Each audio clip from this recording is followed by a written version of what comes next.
Испытано на себе.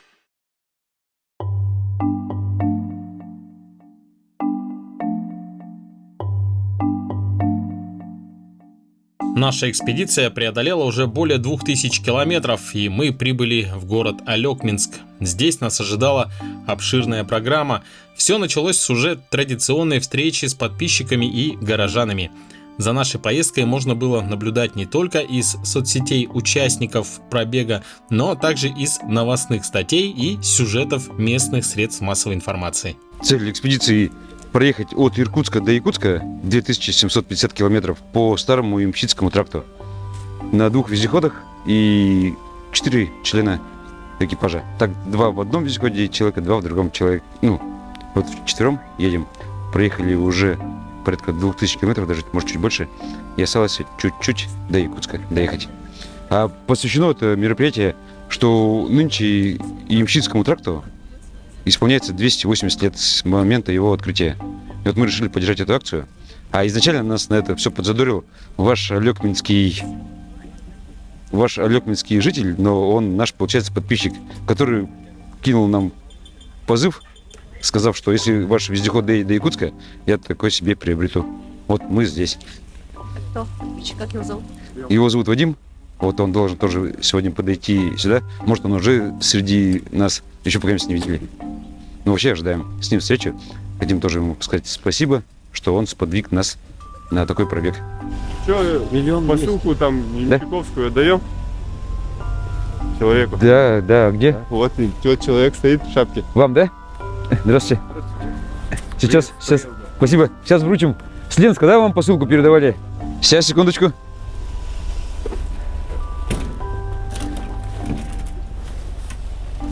Лебедка, да? Да, лебедка. А кто там передавал? А? Кто передавал ее? Ленска отправили. Один, все, сгинь. Все, спасибо. Так, Куклин Евгений, да, передавал вам? Да. А справку вам говорил он, чтобы вы взяли? Справку вам надо предоставить, справку, что у вас нет аллергии на мед. Хорошо. Вот, мед здесь тоже. Спасибо. Все, на здоровье. Удачи вам. Спасибо большое. С Ленска посылку. Посылку, мы же как это, по старому Ямщицкому тракту идем, ямщиками подрабатываем. Бесплатно. Поставите. Даем коробку, еще и мед в придачу. Спасибо. Я вам фотографию отправлю с рыбой. Все. Мише отправлю. Хорошо. А вставайте с нами тоже. Для фотографии. С приездом. Спасибо. Спасибо. Да, давай. Все влазим? Я влазим. Вот это можно сделать? Все? Все, конечно. Да, друзья, у нас нововведение. Мы мерзли, если вы помните, ночами, когда минус 30, минус 33 на ходу в кабине. Очень холодно. Вот, видите, даже немножко, по-моему, простыл. Сегодня Михаил подключил гофру и вывел ее из Кунга и завел ее в нашу кабину. Сейчас самое время проверить, да, то есть находимся на улице, можно погреться. Работает ли наша печка?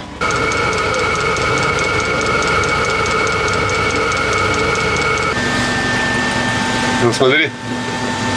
О, уже что-то нормальное. Так это я только включил. Но по сути, конечно, желательно, да, чтобы он был здесь, потому что он берет холодный воздух, прогревает и протягивает сюда. Ну и расстояние большое, по-хорошему надо эту трубу чем-то утеплить. Ну, чтобы теплопотери не было. Тогда будет больше эффект. Да. А у нас получается сейчас труба проходит не напрямую, даже хотя бы чтобы меньше было расстояние открытого. А у нас сейчас просто мы кинули как смогли по-быстрому. Это там везде под рамой, через двигатель, всяко разно. Ну, теплопотеря будет, но я думаю, эффект будет. Ну, хоть какой-то, да? Ну, тут прилично уже. Я думаю, если здесь градусник повешать, здесь будет. Ну, по крайней мере, в нашей мере кабине будет жара. Все, Вадим, большое вам спасибо, что спровоцировали нас на данную акцию. Это вам спасибо, что вы приехали. Ну, как бы сказать, на этот, ну как бы, откликнулись. Ну это мой комментарий, который просто от души был, а не, я не думал, что это на это я подвигну. Не, вы подвигли нас очень-очень. За это отдельное спасибо. И классно получилось, в принципе. Мы себя проверили технику, встретили вас. Ну, вокруг Байкала вы тоже... Вот, На этих же вездеходах. Сначала вокруг Байкала, потом поучаствовали в Байкальской миле, и рекорд скорости установили на перелампах. И приехали сюда. И еще сюда Якутска поедем. Ну вот я вот слежу за этими каракатами, за вездеходами вот на таких колесах. И вот, ну, ближайший регион, где вот интересные делают, вот Иркутск. Вы себе планируете приобретать? А? Себе планируете приобретать технику? Ну, когда вы тогда озвучивали, сказали от 700 тысяч, ну, я не знаю, можно было бы, если 700 тысяч, но, как я понимаю, вы там добавочно что-то сделали. Там много дополнительно увеличилось, да. Вам мы можем дать за 700. Да? Да. Ну, хорошо. И можно будет также своим ходом его пригнать оттуда сюда. Вместе с вами. У него пробег будет 6 тысяч, наверное. Почему 6? Нет? Ну, вокруг Байкала там сколько километров там? Нет, мы же поехали... Здесь 3000 получается. Ага, здесь 3 Да. тысячи. Вокруг Байкала это другая экспедиция была. Ну, не связана с Якутской. И просто, ну, интересно, вот ребята ездили тоже по этому маршруту. Там по Лени, по Зимнику. Ну, интересно. Прям вообще классно. Я вот как с Скута отходили, я видел, что там, ну, вроде бы вообще это, там лед не держит, что ли. Сушка, Вроде бы, да, вроде бы на наледь провалились на наледь. Перед Бешкутом. Зажигалова. Ну, Да. Промоина была, там Там и промоины. ручей выходил. Там температура плюсовая и день, и ночь стоит. Ну, Уже ясно. все, там уже все потаяло. Здесь как бы еще морозы стоят, Да, здесь. а там, Да. там прохладно. Ой, тепло, наоборот. Вот. Ну вот, я вот как-то за вами наблюдаю. Сегодня утром смотрю, там уже что-то уже в Алекминске. Я думал, в Ленске где-то, наверное. Ну, может быть, по расчетам думал. А так, чтобы сразу... Мы с Ленска вчера по обед выехали Ага. в 12 часов где-то. И в 12 часов ночи мы уже были здесь. При этом мы заезжали в Чапаево, нас прям Чапаева встретили. мощно. Ага. Там вышли глава администрации, директор клуба, там дети собрались, там флаги, транспаранты. Ну, классно. Там нас оладьями угостили с вареньем, горячий чай, там все. Мы час-полтора с ними там провели. Детей покатали на вездеходах. А перед ними мы еще едем, думали, рыбаки стоят в поле, блин, далеко-далеко. Уже речки нету. Ну, река с другой стороны. Или река там была, или что? Нет, мы на реке Минали были. Мы ближе к реке были, там ближе Ну, к берегу, да. Они, получается, мужики на УАЗике ехали, застряли, забуксовали. Мы тоже развернулись, поехали. Их дернули, вытащили на нормальную дорогу. Ну, а что, они же по весу где-то килограмм 700, наверное, да? Вездеход? Ну? Нет, эти вездеходы где-то тонна стоят. Потяжелее. УАЗик могут потянуть. Наверное. Ну, груженые. у нас в кузове килограмм по 500 в каждом. Всю дорогу. Загрузка. В одном бензин, в другом все вещи там и оборудование, и все. Тянет без проблем. Ну, дорога же здесь по Зимнику нормально, наверное, ну, как бы с Ленска в эту сторону. Это, Очень хорошая. да. Прям вообще как самолетная трасса. Мы и вчера ехали 73 километра. Вот я, на Скуденный смотрел, 73 у нас была скорость. Ну, это не по таежным дорогам ездить. Ну, и все-таки зимний. Как Ну, средняя скорость. это ну, как зимний асфальт наш. да, Здесь лучше, чем асфальт. да. Прям вот едешь, все, и не заморачиваешься. Там наледи в некоторых местах были, но Ну, без для проблем. вас-то налить-то ничего. Не нет. страшно. Ну, до Якутска вот такая же дорога тоже. И Так что все. Там вообще красота будет. Доедем, я думаю, быстро. Там наледи есть небольшие, но для вас там это вообще. Завтра, если будет у вас возможность, мы в обед планируем выезжать. Может быть, подъедете и прокатимся. Мед вам угостим, с медом обязательно. Ну, я вам тоже на дорогу что-нибудь жене скажу, чтобы она приготовила. Разберемся. Ну, может, сегодня сейчас поедете. Ну, Нет, мы сегодня уже никуда не поедем. Кстати, можно сходить, там, чайничек скипятить, чай попьем, кофе. Гаси. Нам, кстати, вон, смотри, что принесли. Хариус малосольный и еще рыба. И либо это ленок, он какой-то здоровый. Такой дяденька с бородой, да? Да. Сергей. Да. Да. Пришел. Испытано на себе. Наши выпуски в основном были посвящены дороге, технике и условиям прохождения маршрута. Начиная же с Алекминска, мы предлагаем вам погрузиться в историю Ямщицкого почтового тракта. Неизгладимое впечатление оставило посещение Алекминского краеведческого музея. По-настоящему ценные и эксклюзивные экспонаты в нем представлены. В этом вы сейчас убедитесь сами. Ирина Кентьевна, здравствуйте. Здравствуйте. Мы рады побывать у вас в музее. Пожалуйста, расскажите нам про историю края и, в частности, про Ямщицкий тракт. 1635 год, это, я думаю, он ознаменован тем, что Российская империя расширяла свои границы. Может быть, если бы это случилось в 1640-м, могли сюда с Амура прийти китайцы. И вот его челобитное, которое сейчас хранится в Москве в архиве древних актов Петра Бекетова, где он пишет: в 1635 году я, Петрушка Бекетов, поставил на линии острог и всякие острожные крепости учинил. Это он пишет об Алекминске. Вот что такое век? На самом деле я раньше считала, что век – это огромный промежуток времени, 100 лет.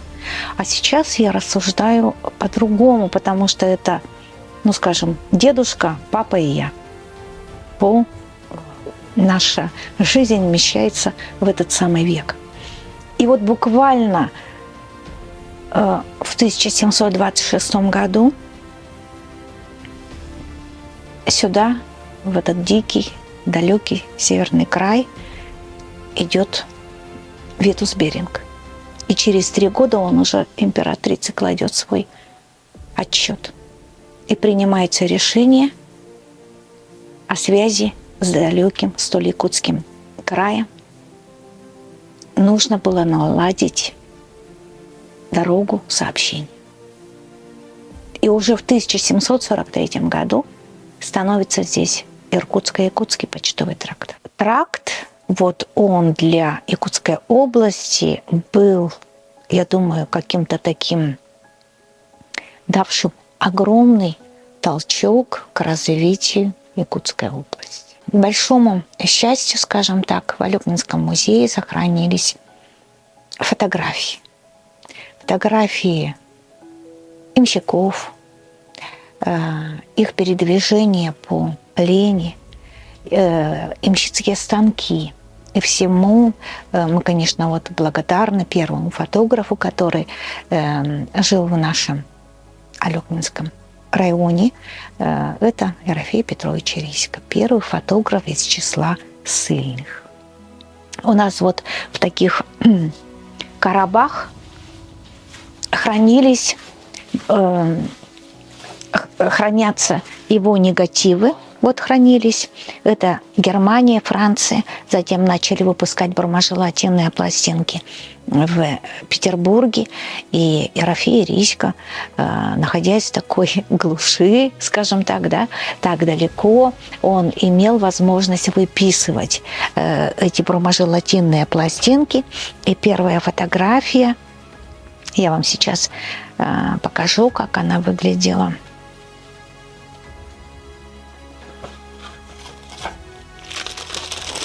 Вот так. Это фотография 19 века. С этой стороны негатив, с этой стороны позитив. У нас таких 2300 стеклянных негативов, которые мы привели в соответствие, оцифровали их. И жизнь ямщиков,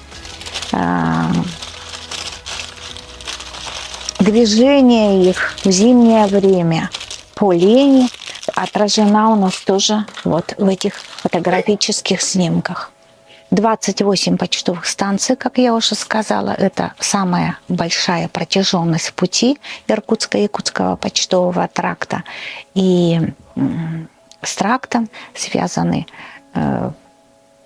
многие истории алекминчан, носители вот фамилий. И вот только я хочу сказать, когда в нашей республике организовалось общество государевых ямщиков, да, потомков государевых ямщиков, и началась их работа, она оживила и напомнила нам ту далекую историю, которая прекратила свое существование в середине 20 века. Самый старший из них – это вот ямщицкий колокольчик 1870 года.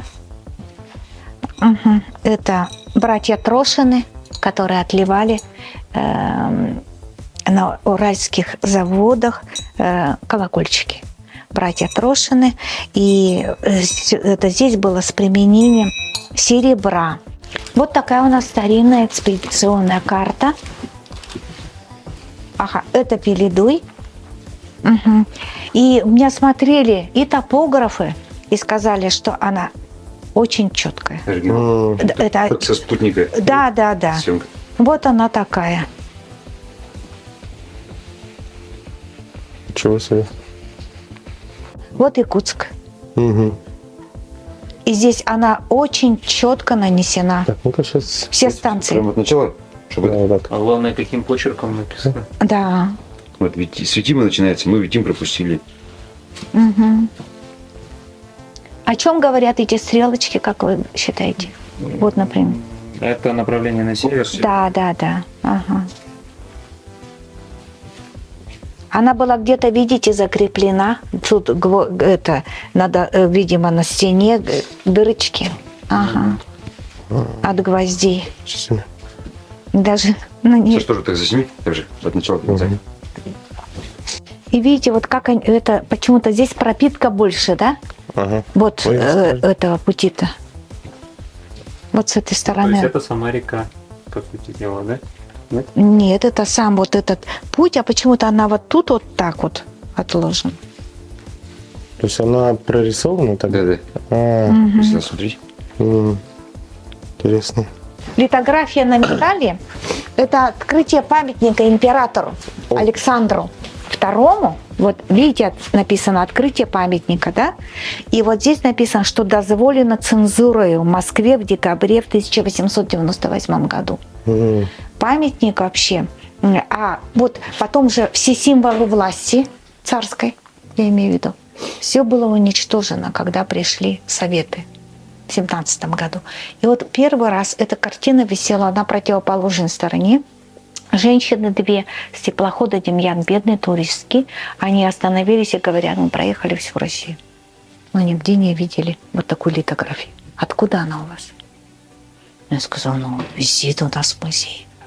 Угу. Он говорит: это удивительно, потому что все царское подлежало уничтожению. А тут такая литография.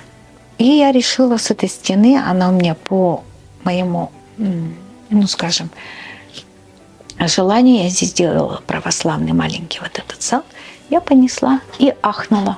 Я увидела портрет этой старухи. Ой, ничего себе.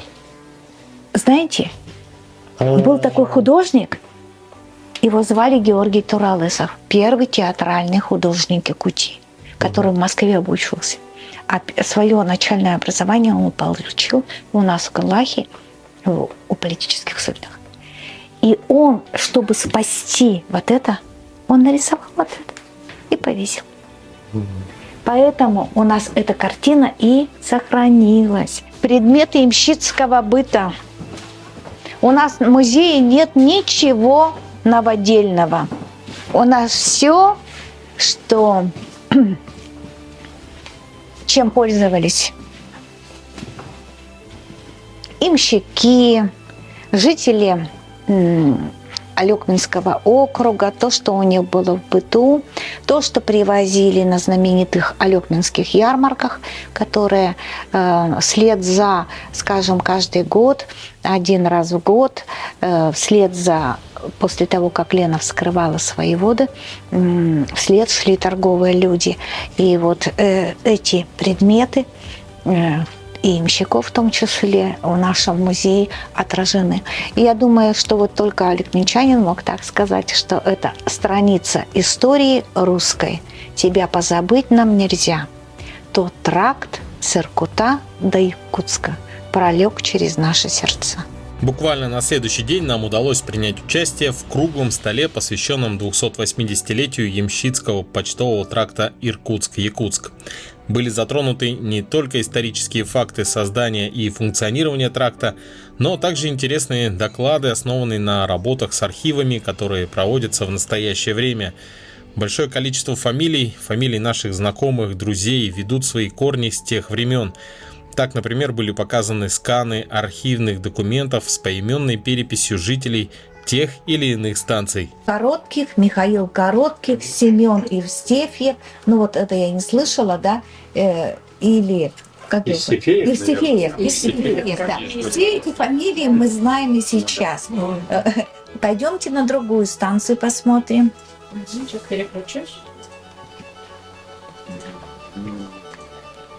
Берденко.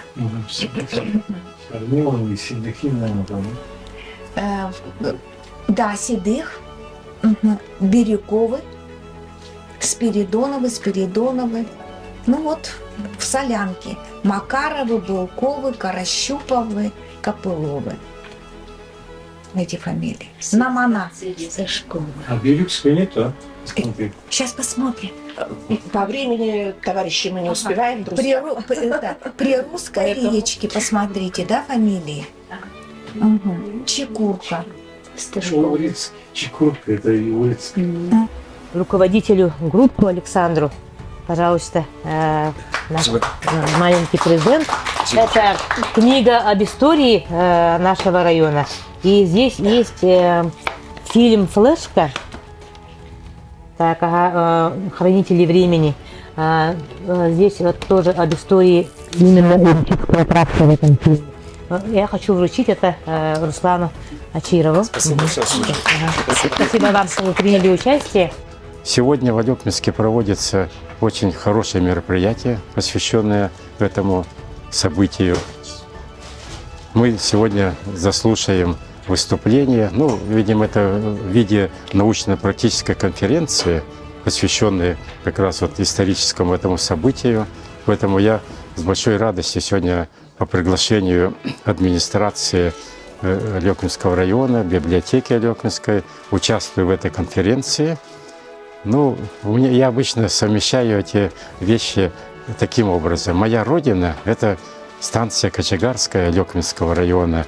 И мы уже в течение более 25 лет обязательно в это время, в марте месяце, посещаем свой родной дом в Кочегарово. Кочегарово, наверное, это единственный в Алекминском районе дом старинный, которому 126 лет. Он в 1897 году построен, который сохранился практически в идеальном состоянии. И поэтому вот как раз мы вчера посетили нашу малую родину, я набрался там энергии такой моральной, и поэтому сегодня с очень хорошим настроением приехал послушать и поучаствовать вот в этой конференции, которую организовали мои родные алекминские земляки. Хотел сказать огромное спасибо, что дали возможность нам попасть на такое мероприятие. Очень поражен. Вы все большие молодцы. Вы храните историю. Вы творите историю. И как бы мы тоже приехали с Иркутска, приехали не с пустыми руками. Вот от Василия Николаевича была фраза, что делается благое дело и что есть какие-то трудности. Все благие дела, они сопровождаются трудностями, но с вами Бог, и 100% у вас все получится, все завершится и будет все хорошо. Сейчас. Вот взнос на нашу книгу, которая будет называться «Иркутский тракт. Прошлое и настоящее». Тут большая сумма, там 30 тысяч, но это капля в море. Сумма, с миру по нитке, да, я думаю, все будет хорошо. Да, начало есть. Спасибо. И мы приехали также не с пустыми руками. Вот хотел Ирину Накинтину увидеть, она уже убежала. Вчера она провела для нас экскурсию по музею. Тоже очень это все впечатлило. Прям классно так все получилось. И когда мы собирались ехать в экспедицию, у друга, хороший друг у него в Иркутске остался, и его отец занимается пасекой пчелами. Он сказал, на вашем пути будет очень много хороших людей, и вот всем, кого будете встречать, угощайте иркутским медом. Маленький вкусненький презент от нас. Хорошо, спасибо большое. Вам процветания, развития. Спасибо. Спасибо. По завершении конференции мы продолжили свой путь. По пути уже традиционно помогли местному жителю, а следующей точкой нашего маршрута было село Марха, где проживает ветеран тыла, потомок государевых ямщиков, который застал еще работающим Иркутско-Якутский почтовый тракт, Алексей Егорович Арбугин. Ему 93 года.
что мы подъезжаем к селу Марха. Нам осталось около чуть больше 4 километров. Немножко торопимся, потому что человек пожилой и в 10 вечера уже ложится спать. Но, в принципе, мы вписываемся. Сейчас 8 часов. Вот, подъедем к поселку и, соответственно, сделаем звонок.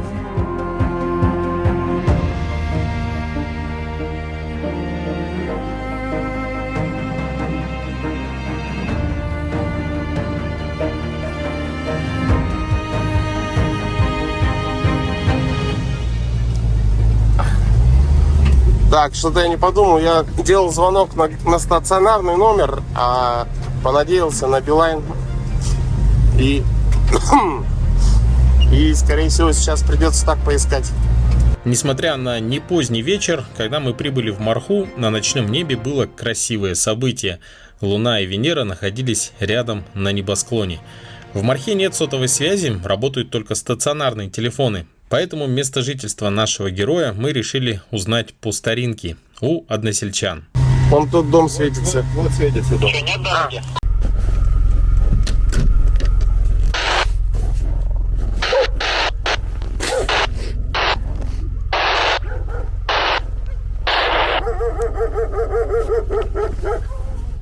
Вот сейчас школа будет вон стоит по дороге, как едете. Вот это? Да, вот школа вот. Угу. Вы сейчас по дороге Светится? едете, вот школа. Ага. И, короче, спуск. Вниз. Спуск едете и прямо вот езжайте прямо. Там переулок идет. По переулку прямо и чуть сбоку. Не вот это, вот так? Основная дорога? Да, да, да. Короче, вот как едете, прямо едете, и там по переулку проедете и сюда в сторону. Ага. И там как дом выглядит, или там спросить, да, лучше? Там спросите, я сейчас позвоню им. А вы кто, зачем приехали? У нас экспедиция по Ямщицкому тракту. И мы вот договорились, вот до 10 вечера, если приедем, до 9, то мы у него интервью возьмем. Ну я сейчас сыну скажу, чтобы он вышел, встретил. Короче, вот сейчас как поедете по дороге, прямо спускайтесь под гору, и также прямо идет переулок, прямо вот все прямо. Туда прямо едете до конца, и сюда влево поворачивайте. Вправо. Вправо, да. Сейчас я скажу. Хорошо, спасибо. Он вас вышел, встретил. Спасибо большое.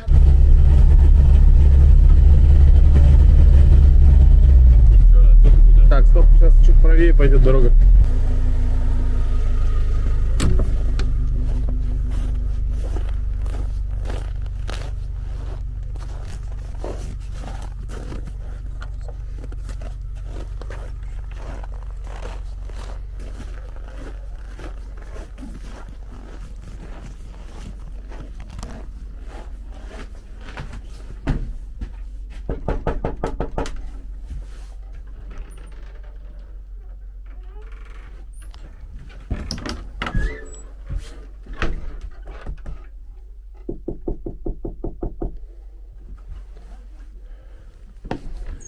Юрий Алексеевич? О, здравствуйте. Я родился 17 июня 1930 года. Так, а хожу 302 годом. Вот. Когда мне исполнилось 14 лет, это потом, вот. И в деревне вот рядом, Хатун Туму, оттуда я родом. Вот.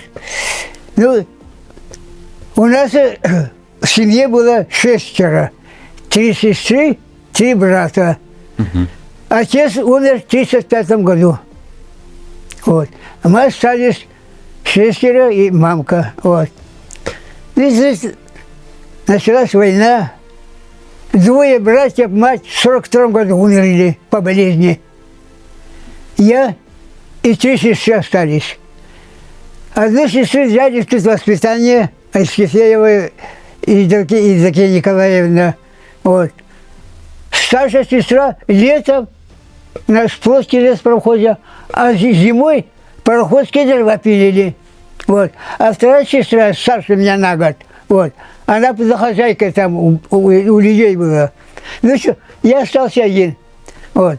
Ну что, меня детдом, Пермский детдом отправили. Мы везли туда. Вот. Но я там 3 года пробыл. Вот. Пробыл, ну, Ну, учеба у меня не шла. Вот. И 24 класса кончились все. Вот. Ну вот, 14 лет исполнилось на трудоустройство. Вот. Нас, значит, собрали 10 человек, этих ребят, и в Алекму привезли, кто, кого, куда. Ага. Вот. А у меня тут друг был, один Саша на 1 год, он раньше меня вышел. Вот. Ну и встретились, ты как? Ну, так и так получилось. А у него старший брат в леспромхозе на катере работал. Вот. Ну и я хотел домой, в Хасынцеву, а кому я приеду? Один. Ну, нищета. Вот так. Нищета была. Вот. Ну еще леспромхоз устроился. Я в Алекминский леспромхоз рабочий. 9,5 лет проработал. Вот. А потом в 55 году женился, но супруга к себе потянула и сюда приехал. Здесь проход оставил, тяжелая работа. Вот. Видите, вот, у руки, вот, видите, это все. Вот. Это вага, все это вот. Плечи вот у меня впереди, вот так все время. Вот. Но сюда приехал, даже тоже колхоз, есть колхоз. Потом совхоз стал работать. Ну, такие дела, вот и вот. Можно? Да, конечно. Дополнительно рассказывайте. Дополнительно. Вот они вот груза возили, за одну почту возили санитат, марха. Так. Теперь на той стороне, как его называют-то, от санитата. Алексеевка? Да, вот тоже. Это в сторону Алдана напрямую дорога была раньше. Вот такое дело было. И все на конях, да? Да, конечно. И зимой, и летом? Да. Тогда на лошадях, конечно. Здесь техники-то никакой не было. Рассказывали, что еще и пешком. Нет, пешком тоже ходили. В леспромхозе работал неплохо. Почетные грамоты вручили было за 9-10. Вот. Это Алекминского леспромхоза. Тоже. 3 был. У нас в этим леспромхозе 23 летчиков было. Это с Чапаева, так, в Дельгее и в Железной. Вот. Но среди 23 летчиков я один выдвинулся. Вот. И вот мне и вручили было. Слышно, хорошо работал. Молодец. Вот. И этот совхозный тоже. Ну и здесь тоже в колхозе тоже неплохо работал. Всегда почетно, грамотно, похвально, грамотно, все.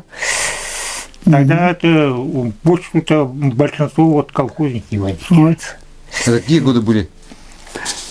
Какие годы? Так, ну это где-то 50-е годы.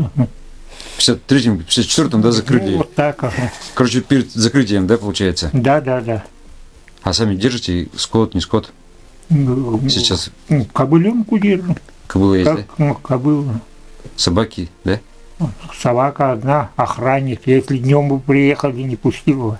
Сам вот такой маленький, но шустрый. Понятно. Сейчас в вольере сидит. Вот. Машины прошли, уже лаял. Не скучно вдвоем? Да нет, скучать некогда. Чем занимаетесь? Вот, ну, в свободное время днем? А вон снег вывожу уже. Сами возите, да? Да. Вот и завалено снег. Теперь вот эти сугробы-то останутся, а так возле калитки там все это вывозить надо. Здесь тоже вывозить. На чем вы возите? А вот. На капоте? На санках? На санках. Сани волокуша. И за дорогу сразу. Руками или... Руками, откуда? Летом вот сенозаготовка, вот немножко маленький огород садим. Капусту, морковку, помидорчики, огурчики. Зелень своя все, да? Да, конечно. Мы продолжили свой путь. Нам нужно было добраться до села Едяй Хангаласского улуса, где нас ждал ночлег и еще одно событие, связанное с трактом, которое должно было состояться на следующий день. Надо отметить, что село Едяй, вернее ямщицкая станция Ад-Дабан, попала в русскую литературу. О ямщиках Ад-Дабанской станции в рассказе Владимира Короленко «Ад-Даван». Молодой станочник пел, остальные слушали, изредка поощряя певца резкими, непроизвольными, короткими восклицаниями. Мы имеем свои песни, записанные, положенные на ноты, в которых более сложное чувство кристаллизовалось в постоянную форму. Дикая тайга, каменистые тропинки над Леной, угрюмый и сиротливый Ад-Даван имеют свои песни. Они не записаны, не выработаны, не гармоничны и довольно грубы, но зато каждая из них рождается по первому призыву, отзывается как эолова арфа, своею незаконченную и незакругленную гармонией. На каждое дуновение горного ветра, на каждое движение суровой природы, на каждое трепетание бедной впечатлениями жизни. Певец-станочник пел об усилившемся морозе, о том, что Лена стреляет, что лошади забились под утесы, что в камине горит яркий огонь, что они, очередные ямщики, собрались в числе 10 человек, что 6 коней стоит у коновязей, что Ад-Даван ждет Арабын-Тайона, что с севера от великого города надвигается гроза, и Ад-Даван содрогается и трепещет. Продолжение следует.